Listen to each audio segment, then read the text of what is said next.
नमस्कार मंडळीनो, टँटलायझिंग टेस्ट बड्सवर आपलं रश्मी मनापासून स्वागत करते आहे. हो, जरा वेगळं वाटलं नाही, कारण आजचा एपिसोड आपण मायभाषेत करणार आहोत, मराठीमध्ये. कारण आजचा पदार्थच तसा आहे. खरं सांगायचं तर काय पदार्थ आहे तर पातळ पोह्यांचा चिवडा. हा प्रॅक्टिकली प्रत्येक घरामध्ये असतो, कारण तो डाएटचा मानला जातो. त्याच्यात खूप कमीत कमी तेल असतं आणि पोट भरतं संध्याकाळी स्नॅक्सला आणि ऑफकोर्स चकणा म्हणून सुद्धा. पण मला तो कधीच जमला नाही. पण मी माझ्या एका मैत्रिणीला, रुचा देशपांडेला बोलवलं आणि तिचा हातखंडा हा चिवडा करण्यात आहे. तर आपण सुरुवात करूया की तिने किती सुंदर आपल्याला डेमॉन्स्ट्रेट केला आहे हा चिवडा. आणि गंमत म्हणजे ना, आम्ही 3 मैत्रिणी एकत्र झालेलो आणि आम्ही आमच्या गप्पा टप्पातनं आम्ही हा चिवडा बनवलाय. तर मला असं वाटलं का नाही आज तुम्हालाही आमच्या गप्पा छप्पांची एक झलक द्यावी. त्याच्यामुळे काइंड ऑफ अनएडिटेड व्हर्जन पण तुमच्यासाठी आज मी घेऊन येत आहे.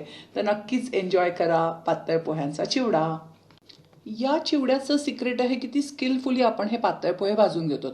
मला आठवतं आम्ही लहान असताना लोक हे पोहे आधी उन्हात 1 दिवस वाळवत ठेवायचे. पण आता एवढा कोणाला वेळ नाही आहे, इन्क्लिनेशन पण नाही आहे. त्याच्यामुळे आता ही आपण खूप स्पेशल टिप बघूया. आपण मायक्रोवेव्हमध्ये भाजतो आहोत. प्रथमतः एक मोठ्या प्लेटमध्ये घेतले आहेत आणि ज्या रीतीने तुम्ही बघता आहात त्या रीतीने ते हलक्या रीतीने पोहे वरती खाली करायचे आहेत. सुरुवात 10 सेकंदांपासून करायची आहे मायक्रोवेव्हमध्ये.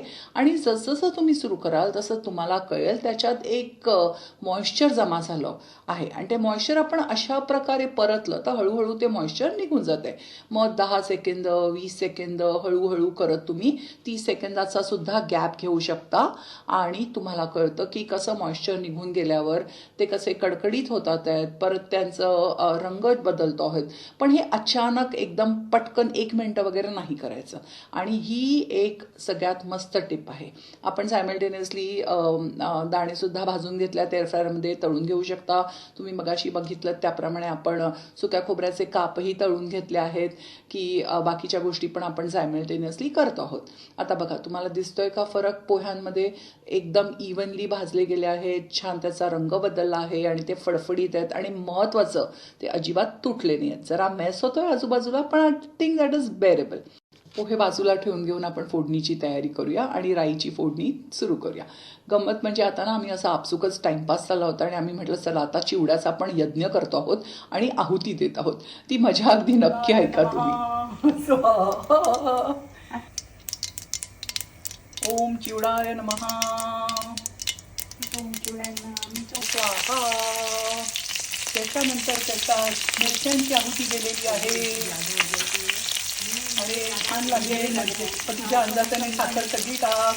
आता जिराय नमः स्वाहा.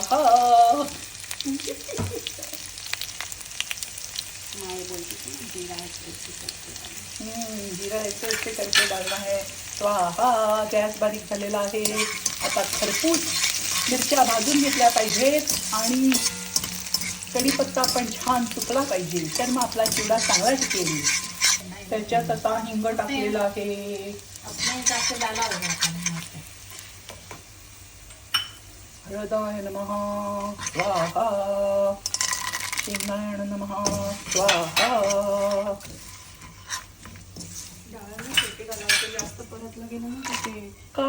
स्वाहा. आता तुमच्याकडे जर आपला जुना झारा असेल तर तो वापरा. जर जुना झारा नसेल तर आता तुम्ही पोहे त्याच्यात नाजूकरित्या घालणार आहात, म्हणून आता चेंज ऑफ झारा, कारण काय याला म्हणतात, पलिता. हां, उलटणं. चेंज ऑफ उलटणं झालेलं आहे. चेंज ऑफ उलटण्यासाठी आपण फ्लॅट उलटणं घेतलेलं आहे. आलटून पालटून आपण बघतो आहोत. आपले हे इथे जास्त पोहे जेव्हा असतात तेव्हा हे मी यात ओतत असते. आता हिचं हे कमी आहे म्हणून मी हे यात ओतणार आहे, पण गॅस बंद करून. नाहीतर हे आपली सगळी मेहनत जाते, याच्यात ते चामट होऊन जाते. चामट म्हणजे काय? ते आकसतात. एवढी मेहनत केलेली पूर्ण शून्यात जाते. पण मग ह्याच्यात असं केलं तर ती शून्यात नाही जाणार असं म्हणणार. गॅस बंद करून भडंग करताना चुरमुरे जर गरम याच्यात घातले तर चुरमुरे लगेच असे आकसतात. कधीच गरम सासूबाईने कुठलं तर फोडणीच नाही चुरमुरे घालायचे. मित्रांनो, ही एक खूपच आगळी जगावेगळी आगळी टिप आहे. काय मंडळीनो, अगदी एन्जॉय करताय की नाही आमचं बोलणं? हे अक्षरशः सगळं अनएडिटेड व्हर्जन होतं. बिटवीन आपण पोहे आता मिक्स करतो आहोत आणि एकदम हलक्या हाताने ते खूप छान खालून वरती परतून घेतो आहोत आणि मिक्स करतो आहोत. आणि हे गरम असतानाच आपण त्याच्यामध्ये साखर आणि मीठ टाकणार आहोत. अर्थात साखर ऑप्शनल आहे तुम्हाला.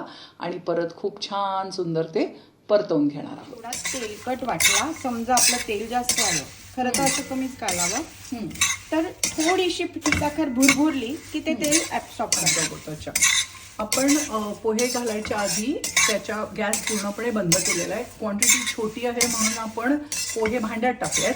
क्वांटिटी मोठी असेल तर पोह्यांवर फोडणी टाकावी. तर हे आता थोडे म्हणून, पण हे हलकं असं खालून वर आणि हा खरा तर फार आता हाताळायचं नाही. असा हळूच कमीत कमी हाताळून अशा रीतीने तो चिवडा परतवायचा. तू देवा को दिखा क्या, देवाला सगळे येऊन खोबरं. देवा को दिखाने के लिए, बापरे. आमची तिसरी मैत्रीण आहे ती नॉन मराठी आहे, त्याच्यामुळे आमचं बंबईया हिंदी मराठी मिक्स होते की बाबा झालाय यज्ञ पूर्ण, खूप छान झालाय, आता देवाचे आभार मानूया, त्याच्यापुढे थोडासा हा नैवेद्य म्हणून चढवूया. आणि म्हणून तिला सांगताना अरे जरा देवा को प्लीज दिखा क्या म्हणून. खरंच केळीमेळीनी आम्ही हा एक पदार्थ बनवला आहे आणि त्याचे वाईब्स पण तुमच्यापर्यंत नक्कीच पोचतील. कुठलाही पदार्थ जे तुम्ही खूप छान वाईब्सनी करता त्यावेळेला तो एक प्रसादात त्याचं कन्व्हर्जन होतं असं आपण ऐकलंय. तर हा चिवडा पण खूपच सुंदर झाला होता, एकतर कुरकुरीत, खमंग आणि चविष्ट होता. अर्थात ऋचा देशपांडेनी केला म्हटल्यावर त्याच्याबद्दल तर डाऊटच नव्हता. तर मनापासून ऋचा देशपांडे तुझे खूप खूप आभार. तू आलीस, तुझा वेळ दिला, आमच्यासाठी बनवला चिवडा, कसा बनवायचा ते अगदी स्टेप बाय स्टेप गाईड केलं. परत कुठली भांडी, कुठला उलथणं वापरायचं तेही किती छान सांगितलंस. ह्याचा सगळ्या आमच्या व्ह्युअर्सना नक्कीच फायदा होईल. आणि तुमच्या कस्टमाइज नीड्सप्रमाणे नक्की हा चिवडा बनवा. साखर हवी, सॉल्ट किती हवं, कुठलं तेल हवं, आणि एन्जॉय करा बनवून. एक खूप सुंदर सहजगत्या झालेला आमचा पातळ पोह्याचा चिवडा. So guys, don't forget to subscribe, like, share and make, and awaiting your feedback for the same.